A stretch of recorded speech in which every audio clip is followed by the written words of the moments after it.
Hey gamers, Maniac here with GameAccess.net doing another Blast from the Past podcast. I have to admit, I was looking over some of my records and I wasn't expecting to do a podcast this soon, but looking over the hits that I've gotten on some of my older podcasts, apparently people are interested when I talk about older franchises or older game series, and I don't have a problem with that. I like to pride myself on focusing on as many aspects of gaming as I can. And let's face it, some of these older properties are part of my childhood and defined my tastes and how I design the website. GameAccess.net prides itself with still trying to be Generation X, hip, edgy, treating the gaming world like it's still 1997. And unfortunately, a lot of the news that I have to post has to be about recent games. Well, that's not unfortunate. But I have to post a lot about recent games because that's where the news is, and that's important too. So I talk about the new, but I also like to talk about the old, and I kind of like to treat the new as if it's the old. It is it's just my heritage, but I want to talk about a property that not too many people talk about anymore, and it's a shame. Why? Because when it came out, these games were very highly rated. I thought there were some pretty interesting campaigns behind them. When they were released, they were fun games. One of them considered much more better than the other. But I mean, I was a happy customer for purchasing them, and I kind of wanted to talk about them. I wasn't expecting to do a podcast this soon. Since the last one I did, the BioShock podcast, but let's just say the timing was right, the inspiration was there, and I have something I want to talk about. And what I want to talk about is the Lancer franchise, Starlancer and Freelancer. Now, this was a property that was created by Digital Anvil, the Roberts brothers, who were fresh off of the Wing Commander series, left EA Origin, and formed their own company, Digital Anvil. And they ended up getting published by Microsoft, who ended up buying them out completely. Their studio had officially produced, I think, 3 games. However, and they also did visual work on the Wing Commander movie. But as far as I know, they also had, I believe they worked on at least 4 or 5. And I want to talk about those just really briefly. As I said, the Digital Anvil company was formed by the Roberts brothers, Chris and Aaron Roberts. These were the guys who had made it big, creating the Wing Commander series for Origin, published by EA. Probably to this day considered some of the best flight simulators ever. Boasting fantastic stories, great FMVs, just basically great series altogether. And it's a great series all around, and was heavily inspired by, this was basically a new type of game, because in most cases you have the video games being inspired by movies and stuff like that. So a lot of flight simulators, from Star Wars, where you'd have fighters and you'd have big spacecraft and stuff like that, but they were basically like, they never, it was all independent and stuff like that. You could have bases and things like that, but Wing Commander was inspired heavily by our naval traditions, submarines, aircraft carriers, that sort of thing. It was very heavily inspired by our traditions in the Navy and the Air Force. You'd have large capital ships with smaller fighters to protect it. They almost fought like they'd fight almost like they were submarines or something like that. Fighting with torpedoes, and this was very different than, let's say, Star Trek, or it was space, but it was a space like we recognized. And for their first released game, the Roberts brothers, directed by Aaron Roberts, starting with Aaron Roberts, decided he wanted to create a game where, very heavily inspired by Wing Commander, like another type of Wing Commander game, heavily inspired by naval traditions and Air Force, all that other stuff. And the idea for Starlancer was born. Now, I don't know much of the history about the development of Starlancer. I know Aaron Roberts directed it. He was the director of games like Privateer 2. He is Chris Roberts' brother. It was the first game that was released by Digital Anvil. I don't know if it was the first in development. It was developed and co-opted by Warthog Entertainment, or Warthog Studios, or something like that. It was released to the PC first, although it did get a Dreamcast port, which actually it's considered, the Dreamcast version is actually one of those staple Dreamcast games. I know that a lot of Dreamcast players actually remember this game fondly, whereas I can't get a lot of PC gamers to remember anything about Starlancer. So it's interesting in that respect. The game is heavily inspired by the Cold War, in that it told the story of two rival factions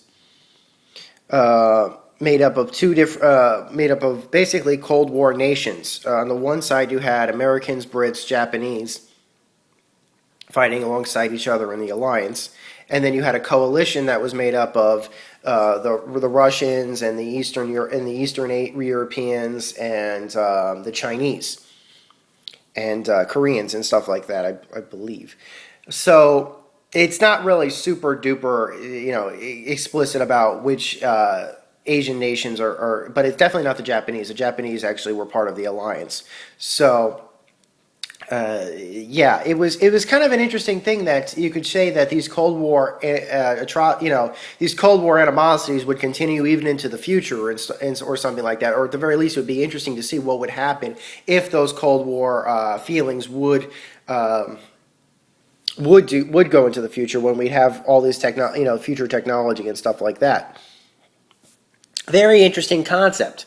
To promote the game, GameSpy actually got really involved in the promotions. They were doing previews and stuff like that, and I specifically remember actually that during development they had a contest, and this was one of the first contests that I was aware of, where they were offering beta CD copies of the game, basically at a random drawing or something.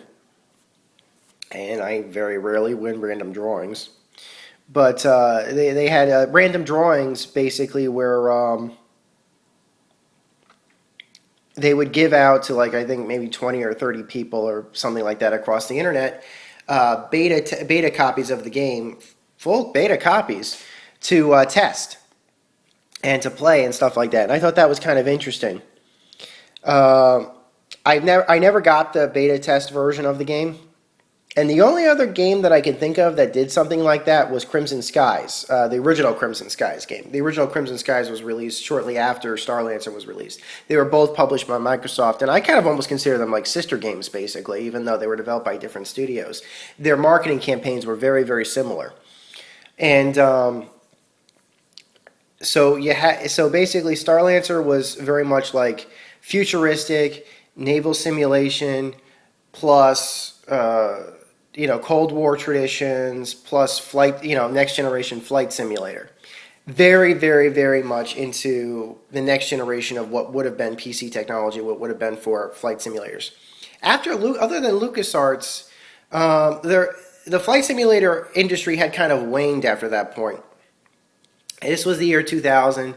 There weren't really that many. Flight simulators used to be a staple of PC gaming. There used to be all kinds of different flight simulators, whether it be the Wing Commander games, whether it be the X-Wing games, but those were all in the early to mid 90s, up to just shortly after the mid 90s. Around the year 2000, there weren't really that many flight simulators that I can think of, other than just the Microsoft flight simulators and stuff like that. Deep space flight sims weren't really around that much. Maybe tacky on the fringe or something like that. So Starlancer came out in a pretty open market. Had fantastic graphics for the CG. One thing I really liked was the promotion that they did, where they had the first trailer out. I really liked when I saw that first trailer come out for it, where they were showing clips from the CGI story cinematics and stuff like that, saying the Alliance needs you, very much inspired by war propaganda, like a World War II kind of thing. I was very intrigued in the game, and this is where my interest picked up in it. The problem was that I didn't have a computer that could run it. At that time, this was around 1999, 2000 or so, my Pentium 133 without 3D graphics had become obsolete. Yeah, I didn't even, kind of under the rug, basically. I was playing all kinds of games on it, like Jedi Knight and a lot of the early DOS games and stuff like that. But around 1999, when Alien vs. Predator came out, the first Alien vs. Predator game for the PC, um, I realized quite quickly that I was going to need a 233 with 3D graphics, basically, in order to recompete. I needed to get a new system. So I think around 2000 or 2001, my dad upgraded us. And we went from a Pentium 133 to a Celeron 500, which was pretty fast. It wasn't the fastest, but it was pretty fast. With, I think it had 64 megs of RAM, if I remember correctly. That was pretty high end. And it had 3D graphics, but it was using Intel Extreme graphics. However, this was at a time when 3D graphics technology was so early that Intel Extreme graphics was actually competitive. The funny part is, of course, is that Intel Extreme graphics never improved from that original. When they released their first generation of graphics boards on board, their motherboards, they actually were at the spec of what could run. And then they just never bothered to change the specs. So things like the higher end shader models for years, the newer DirectX revisions, the newer shader models, Intel didn't touch a thing on those. By 2004, they were useless. They were beyond useless. They were horrible. And you could spend a lot of money on a decent computer, but if it had Intel Extreme graphics on it, it was completely useless for gaming, no matter how new it was, because not only did they put bad graphics on those boards, they didn't bother to put accelerated graphics ports on them, or PCI Express ports. It wasn't until a few years after that, after they had way far became obsolete, that they were finally forced to put PCI Express slots on some of their boards that had that had onboard graphics, because the graphics were so bad that everybody just needed to upgrade them immediately by that point. But I'm getting ahead of myself.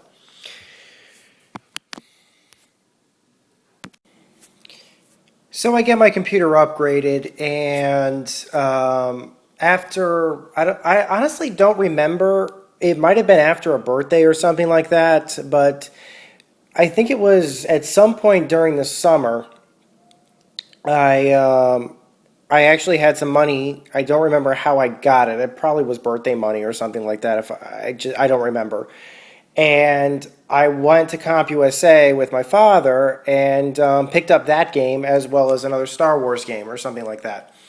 And I remembered being really excited to finally be able to get to play Starlancer after all of the time I had spent reading about it. When the game launched, its reviews were relatively lukewarm. I think its highest scores were probably ranging around the 78% range or something like that. But the mediocre reviews weren't going to detract from me. I was really interested. I had played Privateer 2 growing up. A friend of my father's gave it to me, and I enjoyed it, and I was really looking forward to seeing the newest game from that game's director, and I was interested in the story, and basically I just wanted to be able to play the game for myself. I never had a flight joystick or anything like that for my computer, but I remembered playing with a Gravis Gamepad Pro. For those of you who have ever seen a Gravis Gamepad Pro, it's pretty much identical in design to an original PlayStation 1 controller without the DualShock capabilities. It's got the buttons in the same spot. It doesn't have a D-pad, but it's got something very similar to a D-pad, like a rocker switch. Had bumpers and trigger buttons. It was pretty much a PS1 controller. And it was fully Windows XP compliant. All you gotta do is just plug it right in, and actually no, I take it back. It was Windows 98 compliant. We weren't even at XP yet. It was fully Windows 98 compliant because Windows 98 came preloaded with the Gamepad Pro drivers, which was awesome. So I installed the game. I loved the installer. I've written a while ago about how much I appreciated there being cool installers for games. Nowadays, games pretty much just use generic Windows installers or prepackaged installers and stuff like that. The installer was really interesting because the installer worked in universe. While the game installed, it actually played an audio clip in the background, which would have been almost like a dawning to the preamble of war. And, a guy is speaking in front of like some type of committee or something like that, some government committee, saying that, our enemies are going to attack us. They're not seeking peace. And everyone is booing him. It's a really cool audio clip because everyone is just booing him. And of course, that guy turns out to be completely right. So I love the installer, loaded up the game. And another cool thing that they did was they released a demo for Starlancer. But here was the fun part. The demo for Starlancer was not a demo that had levels in the game. It actually had its own set of special levels. So you could actually, it was almost like a prequel to the game. Nowadays, games don't do that. It used to happen very, very, very rarely where if a demo was released for a game, it would be a prequel. The only other game I can think of that actually followed this was the Jedi Outcast demo. The Jedi Outcast demo was also had a level in the demo that wasn't part of the game. And since then, if there is a demo that's released without the same content, the developers charge for it. I remember specifically before Dead Rising 2 came out, there was a Dead Rising Xbox Live game or something like that, which people actually said was a paid demo. It wasn't a paid demo. It was DLC. It was basically just DLC, which had a separate prequel story to Dead Rising 2, which was pretty interesting because you could carry over your character stats from that from one of the saves from that game to Dead Rising 2, which I thought was pretty awesome. So after that, I started playing Starlancer and finally got to see those awesome cutscenes for the first time and was just blown away. The first couple of missions, I thought the controls were really good. I thought performance was really good. I liked that you could explore the spacecraft, although it's like the interface when you're inside the game, you can actually go around your quarters and do things like check out your medals and look at the simulator and all this cool stuff. And it was really interesting to see that that was all possible, that you could screw around with all that kind of stuff. And one thing I did notice, though, I remember from early screenshots that there were supposed to be like titillating pictures in your bunk. But in the final version of the game, the pictures were actually just replaced with generic game art and stuff like that, like pictures of spacecraft or aircraft or the game logo and stuff. So I was kind of thinking something must have been censored there, because I'm pretty certain that there was titillating art pictures all over the bunk in the beta version at the very least, because there's one or two screenshots, and these screenshots have been posted online, which had a bunk in the same configuration, but the artwork pictures up all over the bunk were not titillating images. They were just images. And I think that there might have been some censorship there in order to protect the rating. Don't ask me how or why, but I'm fairly certain that's what happened. Now, the first thing I want to say is, while I absolutely loved the game's story, I thought it was a cool adaptation, like futuristic look of the Cold War and aircraft and things like that. I liked the spacecraft. I liked the controls were decent on a Gravis gamepad. I'm sure they were better on a flight stick, but I never had a flight stick. It was extremely linear. Like there were certain, but then again, actually no, there weren't. Like every level had its own, like, you played every level, in a sequence. You had to complete a level before, in order to complete the next one, basically. But there was some branching going on, in the fact of, let's say, for example, if you failed an objective, like you failed to destroy a supercarrier while it was in destruction or under construction or something like that, that supercarrier could come back in a later mission to kill you, or stuff like that. That was as far as the branching went.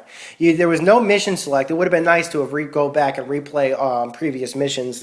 So you'd have to like load saves for each individual mission, which stunk.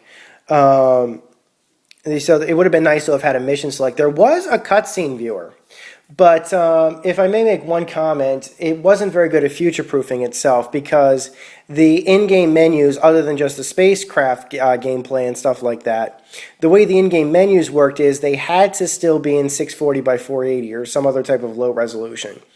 And this included the cutscenes. So when you're watching the cutscenes, even if you're playing in a high resolution, the game will force a low resolution for certain, to play certain parts, and it won't go back to a high resolution until you're in you're in game, you're in a level or something like that, which is kind of crappy.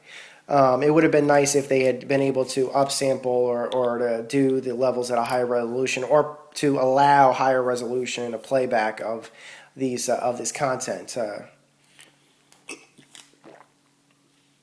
That was never fixed. In fact, I don't think the game was ever even patched once. The game was solid. The game was solid. However, it was really hard. Like I said, the levels were extremely linear, and that you had to play them in sequence. So if you wanted to see the rest of the game, you had to beat those levels. And let me tell you something. There'd be levels where the game would throw a whole bunch of smaller carriers after you, and they take forever to bring down, while everything is shooting at you and stuff like that, the turrets, and just basically the game was hard. And then you got to protect your spacecraft, and then you got to protect your stuff, shooting down torpedoes, which are super, super small. They move really fast. Shooting down torpedoes and things like that. That was so annoying. It's like, and then like on top of that, like in order to get the best thing, it'd have to be right at you, and who knows if you'd be able to hit the torpedo before it ran right into you and destroyed your craft or something. So torpedoes, definitely, that was really annoying. And then if your craft gets hit, then you could lose the level or get a bad ranking or something like that just from one torpedo impact. And these things would be sending like at least a half a dozen torpedoes on one volley. Good luck taking all of them out. That was so annoying. A lot of people, I remember the critics, that was why they scored it the way they did, was because they did say that the mission objectives, while the story was interesting, the mission objectives got a little repetitive, and it was kind of tedious having to replay missions all over and over again with no in-level checkpoints. It would have been nice to have had like mid-mission checkpoints or something like that. In fact, I remember that they did improve that because Freelancer actually had mid-mission checkpoints. That made it a lot more fair. So there was that. That having been said, I was never ever able to beat the game.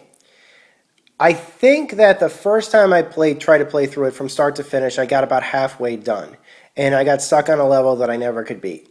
Then the second, where I just got sick of, must have been playing it like constantly, all these missions that I was playing, it's like I just wasn't feeling up to playing any more missions. Then there were other ones where I think I tried playing it a second time when I moved out to college. I tried playing through it because this was around the time Freelancer was about to come out. Freelancer came out while I was like my first year in college. And let's see. So I tried beating Starlancer. I tried forcing myself to beat Starlancer for the first time while I was in college or while I was at school. And I think I could make it up to the very, very, very last level. And I never, even to this day, I've never been able to beat the last level of the game. And since then, I've changed computers and all this other stuff. And I don't even know if I could even get Starlancer running on my modern system. I don't even have for God's sakes, my new computers don't even have joystick ports anymore. I couldn't plug my gamepad. I couldn't plug my Gravis gamepad into there because those that took a joystick port. Now everything is using USB. The joystick port isn't included on new systems anymore. So yeah, that was as far as I could get with Starlancer. I don't even think I know how the game ends, but you really didn't need to know how the game ended because Freelancer pretty much just made the Starlancer's worlds obsolete. And right now I want to talk a little bit about the post-Starlancer, what happened. As I said before, Digital Anvil was working on several games alongside Starlancer when they first got started up and started getting published by Microsoft. Sometime around the release of Starlancer, Microsoft took a stronger stake in the company, and they started canceling their minor projects. One project that they did, I can't remember what the title of it was, but they pretty much just canceled that outright. I don't think it was far enough along to get it to get it under any thing. In fact, I can't even remember what it was called. Um, the second thing that they did was they canceled the game that was pretty far along in development called Conquest Frontier Wars. In fact, it was so far along in its development, Ubisoft actually snatched it up and finished it themselves and released it as an Ubisoft game because they had found out that here's this game that was pretty close to release, and it was a pretty quick investment for them to just have invest in finishing up the game, having the game turned around, and then putting it on shelves with the Ubisoft logo on it. And that, that's a credit. Conquest Frontier Wars is not going to be part of this podcast because I never picked it up and I never played it. But I was told that there was still some problems with it. While it was a decent game, it still pretty much was scored like Starlancer was. It was like high to mid 70s and things like that. Which at the time, people games were scoring pretty high. A lot a really good game would get a 90, 94, 95. This was in an era where this was in like a really competitive PC. This was like the final gasp of the PC era before the next generation of the previous generation consoles. By the time the PS2, Xbox, and GameCube generation came out, the PC was dead. But everything up until the PS2 came out, the PC was is seeing its best years. And I'm sad to say, I really am. I'm sad to say that I think that the PC's best years are far behind them. And if we do see a resurgence in PCs, it's probably going to be not so much in full price retail games, but in like smaller. Well, after that long-winded rant, I apologize for. I don't know why I brought that up. I guess I just remember the good days of the PC and I just miss them. I miss the days when pretty much every store had a wide selection of different PC games. I was in Target yesterday. I was in a bunch of different stores yesterday. And I don't think I saw more than 3 major games from the PC on most stores' shelves. And not including the rest, which was just shovelware. So it's really disheartening to have gone from an era where PCs dominated to an era where PCs are like an afterthought. I don't know. But anyways, moving on. Those were my final thoughts about Starlancer. I really liked the game a lot. I liked the story, I liked the graphics, I liked the gameplay, but it was too hard. The game was far too hard, and because of that, I was never able to beat the thing. Moving on, we knew that Starlancer was going to have a sequel in the form of Freelancer. Now, let's be perfectly honest. Around the time of Starlancer's development, there was always talk of the possibility happening that even though Starlancer was going to be a precursor to Freelancer, which was going to be a much bigger game that would take place far later in that series universe, the possibility existed that they could have done a Starlancer 2 or something like that because there was plenty of time in the gap to have followed up with it.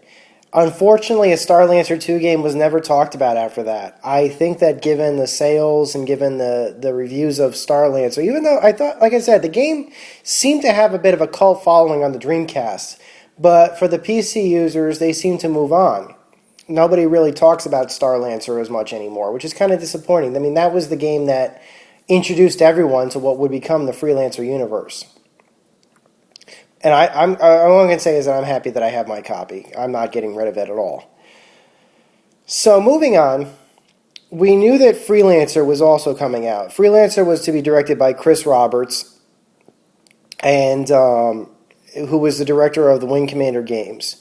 Freelancer, although, like I said, Chris Roberts was more doing the Wing Commander games in the vein of more would be Starlancer. Starlancer would be more equated to Wing Commander. Freelancer was more like what the Privateer series was like. And I always thought Aaron Roberts was director of like Privateer 2, so I kind of thought that was kind of interesting that the Roberts brothers switched. That Aaron Roberts would do a game like something that Chris Roberts had done previously, and Chris Roberts did a game like something Aaron Roberts did previously. I don't know what the decision with that was. Might have been a personal choice, I don't know. But development of Freelancer was going around at around the same time of Starlancer, and it was pretty obvious Freelancer was going to be the crowning project of Digital Anvil. If there was one major project that was in development that Microsoft was going to publish, it was going to be Freelancer. Now, as I said, after Starlancer's launch, Digital Anvil got resorted by Microsoft. Microsoft took a larger stake in Digital Anvil, and it seemed like their major focus was only to support Freelancer. Freelancer was going to be the major product release from them. They weren't interested in really anything else from them. Like I said, that caused an outright cancellation of another game they had in development, and it made Conquest Frontier Wars go to Ubisoft. So, just so you know that there was a lot at stake. The company pretty much was riding on Freelancer completely, if not totally. That's kind of redundant. It was pretty much a heavy portion of it. Now, along with that reshuffling, the Roberts brothers, from what I read in PC Gamer, the Roberts brothers somehow got kicked out. Chris Roberts went to Hollywood and wanted to start working on movies and things like that. He directed the Wing Commander movies, so I don't know if that was a smart career choice, to be perfectly honest, because since the Wing Commander movie in 1999, which ironically enough was a movie I liked. I actually liked the Wing Commander movie. And Digital Anvil did the special effects for it. In fact, actually there were clips of some of the CGI shots in Wing Commander movie actually used in Starlancer because they fit pretty well. So there was that. But I don't know if that was a smart decision for Chris Roberts. Well, I'm not one to judge for, someone like Chris Roberts, so who am I to talk? But what I really got interested in for Freelancer was, number one, I really liked Starlancer, and I was curious to see what else would be happening in that universe and whatever else Digital Anvil released. And the other thing was that I was really excited to see it after Digital Anvil released a trailer for Freelancer, which showed what was going to be Freelancer's intro cinematic. Now, for those of you who don't know the story of Freelancer, it takes place several hundred years after Starlancer. The battle between the Alliance and the Coalition got to a point where it was never ending. They'd fight, they'd conquer something, it would be retaken, it was just a never-ending war. And the Alliance decided that it was better just to simply start over, to build several ships, one for each of the races of their, or the countries, or whatever you want to call it, one for each of the countries of their system. And there was an American ship, there was a British ship, there was a German ship, there was a Japanese ship. There was so basically that. And the intention was to send people in cryogenic freeze to a far, far solar system, far away from here, almost kind of like the ending to Sid Meier's Civilization, and just start over, away from the war, a chance to basically terraform a whole new solar system or a series of solar systems, and basically survive in that way. The Coalition decided that was a bad idea, and they tried to stop the spacecraft from escaping the solar system. The Alliance fleet was able to get the sleeper ships out, and the war continued with the sleeper ships able to go on their merry way.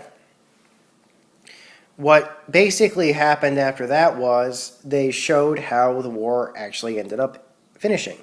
And it's not really that pleasant a story, but it's an interesting one at that. The war continued. The sleeper ships, of course, were still out. They were on their journey. And the way Freelancer opens is it shows the very end of what would have happened with Starlancer. The war would have continued.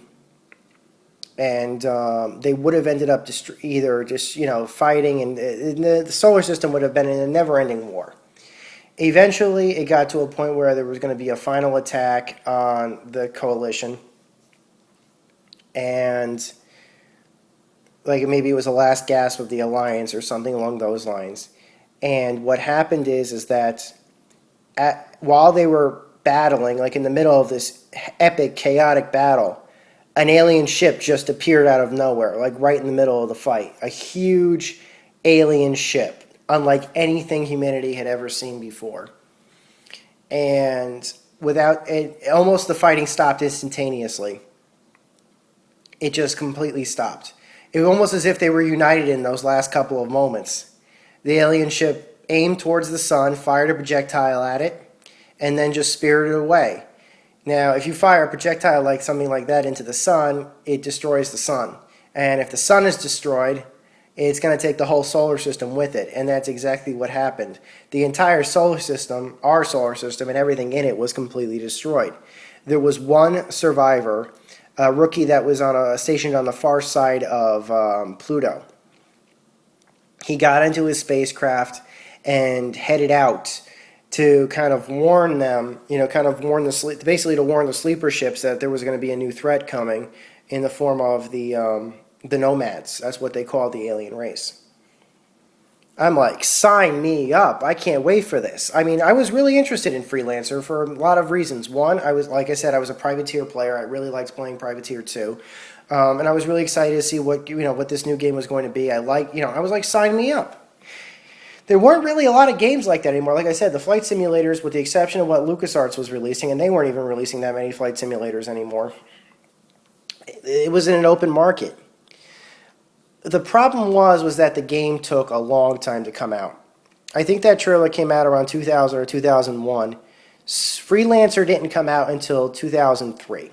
It was March 2003. In fact, this is the 10-year anniversary. This podcast this makes 10 years since the release of Freelancer. I just looked that up. Wow, where has the time gone? That was my first. I was living in at school at the time. I was out in California at school, and it was my first year of school. And Freelancer was going to be coming out in March, towards the end of the year. I didn't have a car. I had no way of basically leaving the school area or something like that unless a friend took me. So I decided basically the simplest thing to do was just simply order it online and have it delivered to me when the game came out. Oh, that was a pretty good way of doing it. So I placed an order for the game and figured I'd probably get it in like a couple of days or something like that. The problem was, this was the week that Freelancer came out was like one of the worst, most unluckiest weeks I ever had in my life. No joke. You ever have a week or a day or something like that where that everything that could go wrong or anything that was riding on something basically just rolled up snake eyes? Like just a week where you're just having the absolute worst luck ever. Everything that you planned went to crap. Everything you tried to organize just fell apart. That's what that week was. In fact, I don't think since then I've had weeks that bad. I've had maybe a shorter time frame of maybe like 2 or 3 days of just bad stuff happening, but never long periods like that where just everything went wrong. That is, the crap just keep, grab an umbrella because the crap's just going to keep, going. Yeah, and that's exactly what happened that week. What happened was, I don't know if it was, the purchase of Freelancer just simply made me unlucky or something like that, but what basically happened was I placed an order for Freelancer and they kept rejecting my credit card for some odd reason. There was nothing wrong with my credit card. And by the way, this is not some made-up site. This was Electronics Boutique, this website. It just kept getting rejected. So I got so frustrated, I up and canceled the order and tried to place it again. Once again, it gave me an order rejection or a credit card rejection, so I again canceled the order. I checked my bank statement and saw that my card was still charged. By the way, this is over the course of just 3 of those days. I lost the free t-shirt that I was supposed to get with Freelancer because I canceled the order in the first place. That was kind of crappy. So, continuing on, I called up Electronics Boutique's website's, customer service to say, look, I placed an order for Freelancer. It kept rejecting my credit card, but my bank statement confirmed that my credit card was actually valid or was charged. You charged me. So I want either one of two things from you. I want either the game or I want the charge rescinded. And they said to me, look, we were having a problem with something about your card. Your address was wrong. And I realized, checking my bank statements, when my father filled out my information for my credit card, he put a space down between my apartment number, between the number and the letter. Because whenever I had made a purchase, the address and the phone number are just important in some cases for certain systems as the credit card numbers themselves. It was being rejected because of that space was in place. That's how specific that the thing had to be. So I realized I had to put from then on, as long as I had that card, a space down between the number and the letter, because so it perfectly matched up with my bank statement. But that was why my card kept getting rejected. It was because of some stupid space in my room number, basically. How stupid was that? The space that I didn't know was there, I didn't put was there, and frankly shouldn't have been there. So finally, about halfway through the week, the guy says we could probably get the card, the thing out by Thursday, but more likely Friday. So I was going to have to wait about 2 days or 3 days or something like that to get the game. Over the course of that, up until that Friday, again, things just kept going wrong on me. I try to get dinner with friends, they never show up. I get tons of homework, my computer, I'd have problems with just something. Nothing would go right for me. And finally Friday came, and I waited for the mail, and it wasn't there with the mail. The mail came, and Freelancer wasn't with the mail. And I'm like, oh, just wonderful. So I said, you guys, I'm expecting a package via FedEx. Where's the package? Did it come? And they said, oh, FedEx hasn't come. And so I said, okay. So I go back to my room, and I check the tracking information on my thing, expecting it'll probably come in like a couple hours or something like that. FedEx is different than mail. And yeah, it was marked as delivered. So I called up the mail clerk, and I said, look, where's my package? I expected a package as being marked as delivered. Where the heck is it? I must have gone through 50 different people telling me 50 different things. These idiots thought I was trying to get the package returned or something like that. This is just how incompetent these people were.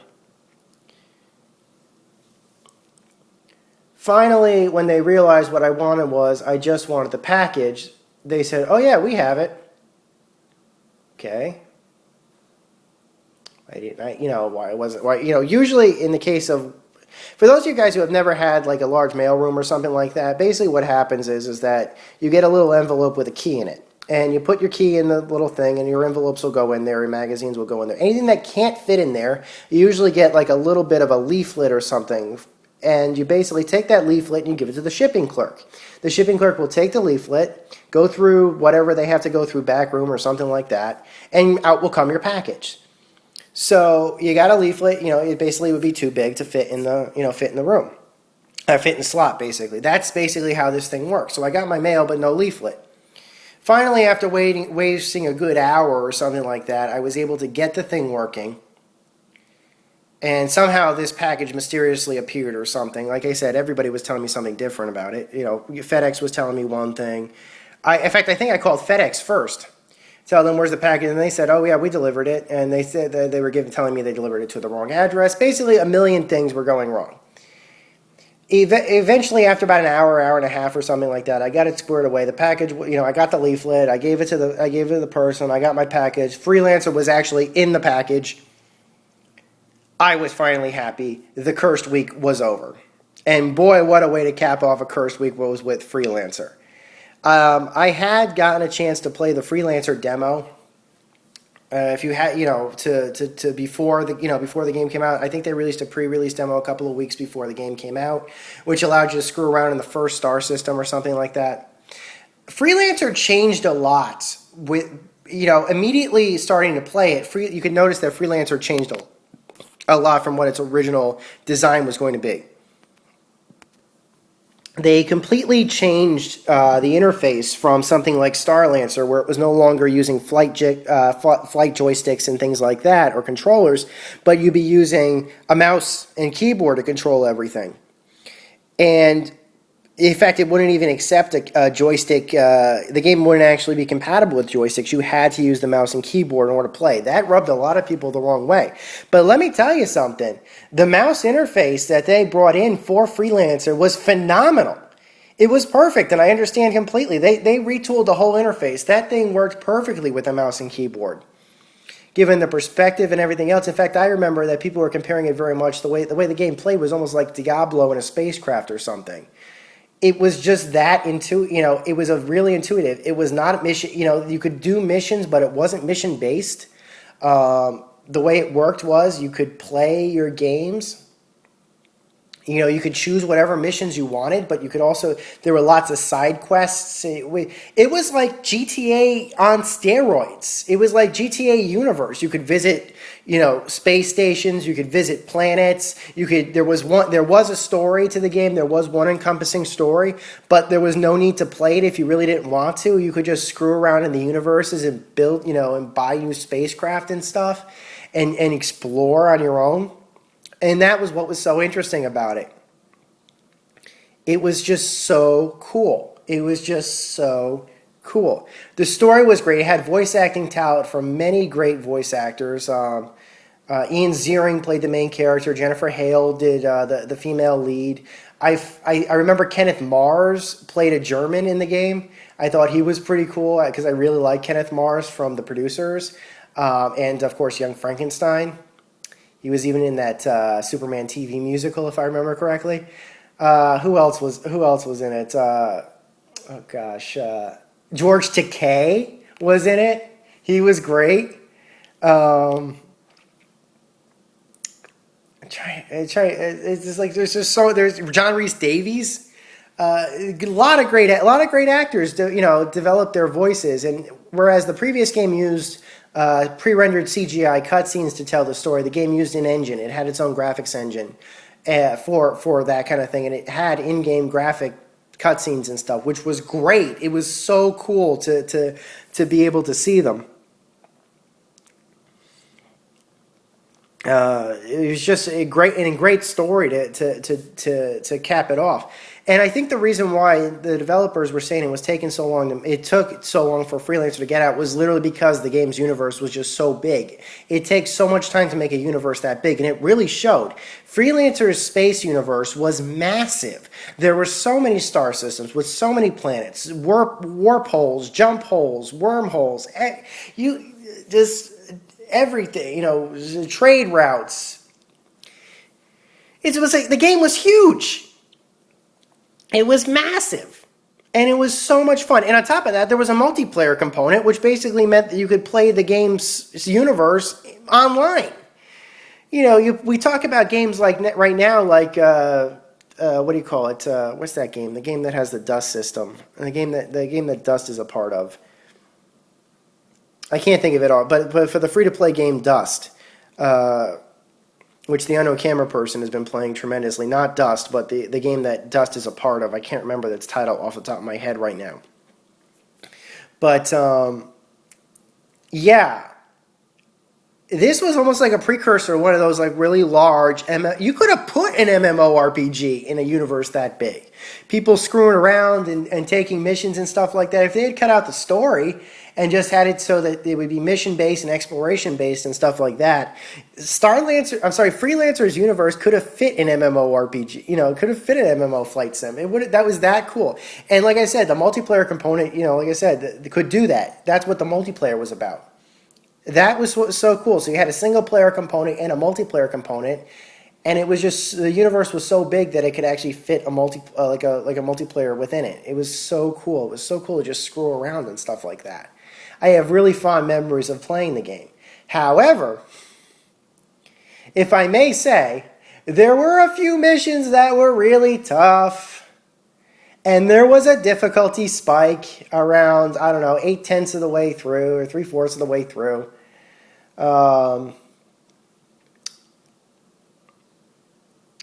It was like there was a level basically where you had to attack a space station that was built into an asteroid on behalf of the Order or something like that, if I remember correctly.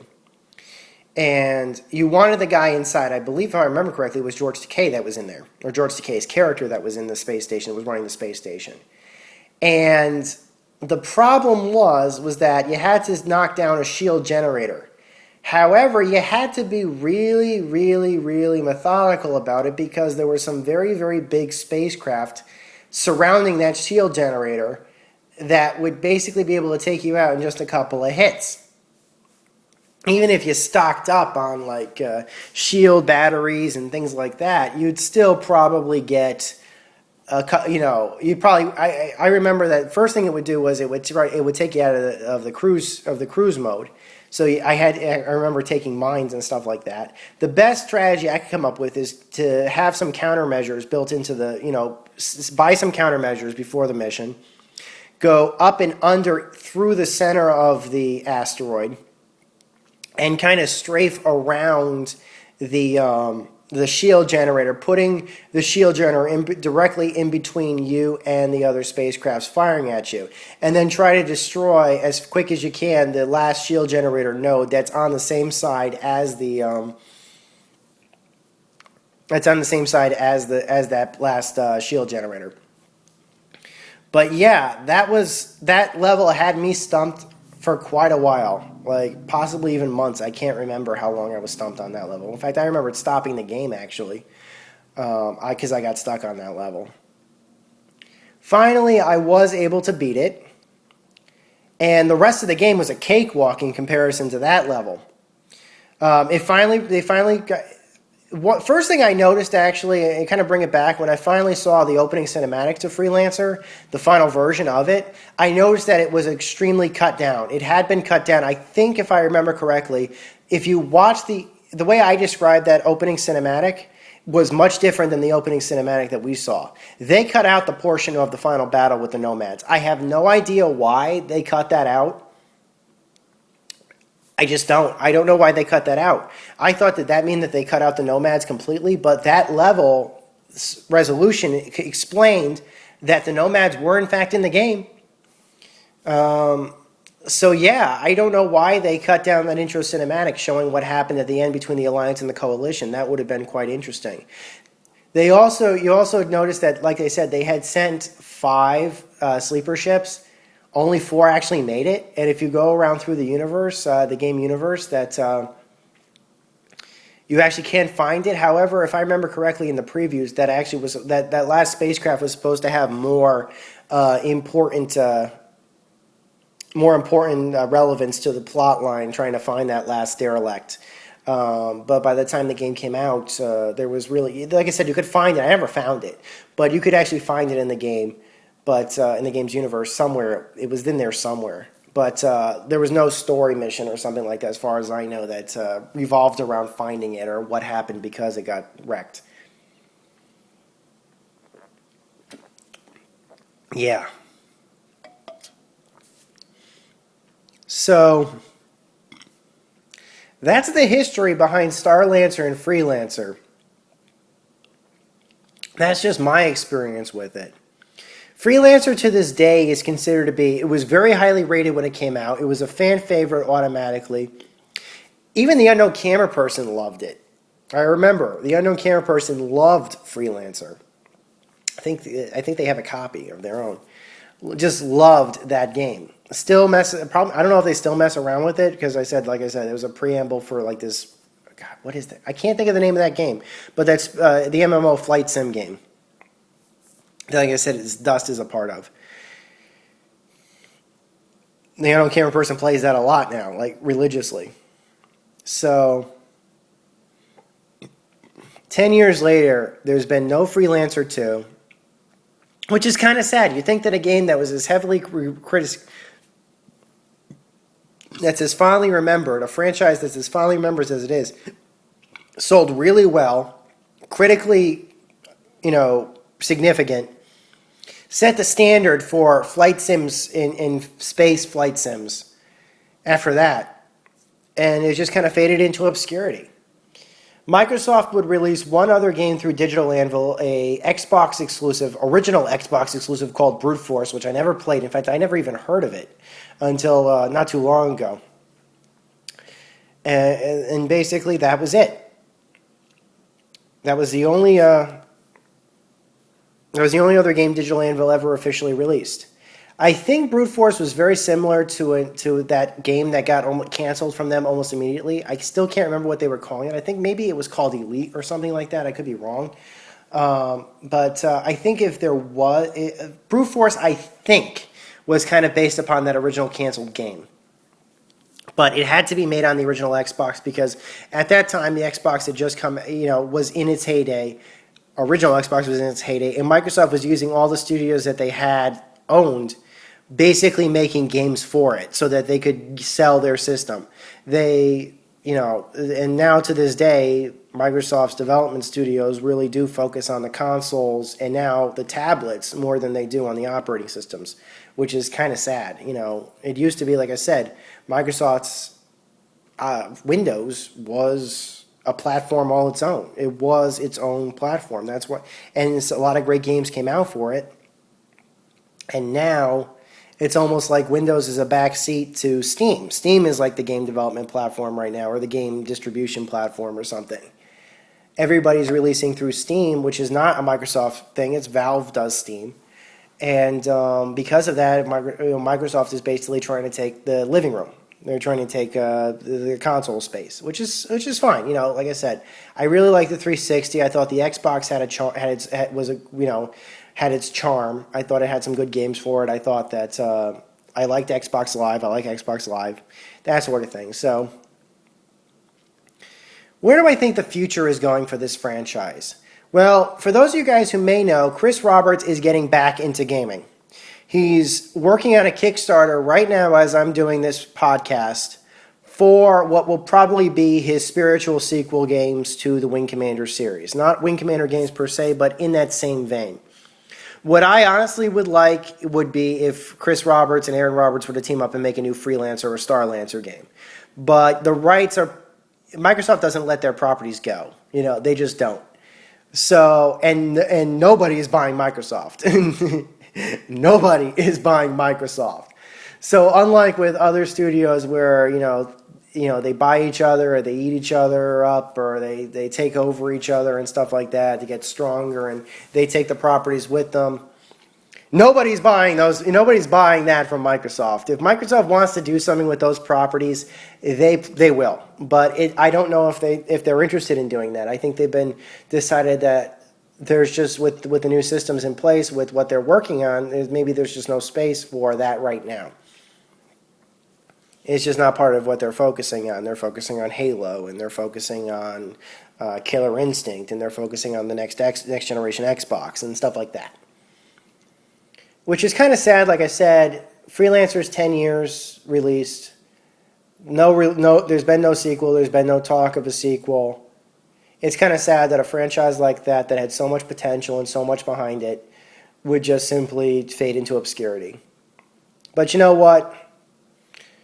Roberts Brothers did a good job. I loved Starlancer and Freelancer. Still got those games on my PC game shelf.